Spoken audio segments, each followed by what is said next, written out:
దేవుని బిడ్డలారా, ఈ చైనా దేశంలోనంట ఈ బ్యాంబూ ట్రీ ఒక విత్తనం పెట్టినప్పుడు సంవత్సరం అంతా నీరు పోస్తారట ప్రతిరోజు. సంవత్సరం అయిన తర్వాత చూసిన చిన్న మొలక కూడా రాదంట. అయ్యో, సంవత్సరం దాకా నీరు పోసాం కదా, వృధా అయిపోయిందా అని కొన్నిసార్లు అనుకొని ఉండొచ్చు. కానీ వాళ్ళ ఆపల మరొక సంవత్సరం నీళ్లు పోస్తారట. పైకి ఏం కనబడదట.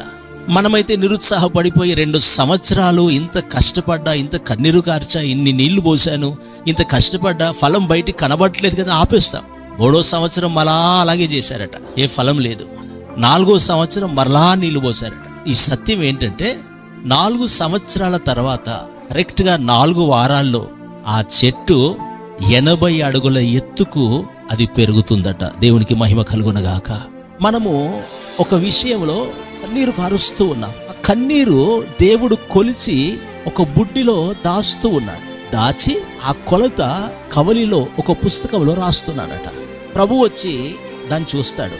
అరే, నా బిడ్డ కన్నీరు కార్చింది, నా కుమారుడు కన్నీరు కార్చాడు, ఇతనికి నేను వెంటనే చెయ్యాలి అని అక్కడికి వచ్చి ఆగిపోయి, అరే నా బిడ్డ ఇంత కన్నీరు కార్చాడు కదా, శ్రేష్టమైన ప్రతిఫలం ఇద్దాం అని ఆ శ్రేష్టమైనది తయారు చేయడానికి ఆయన మరలా ఇంకా శ్రేష్టమైంది ప్రిపేర్ చేస్తుంటాడట.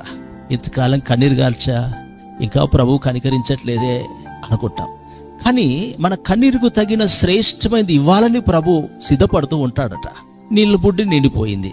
అప్పుడు దానికి తగినట్లుగా బహుమానము, జీతము ఆయన ఇచ్చునుగాక.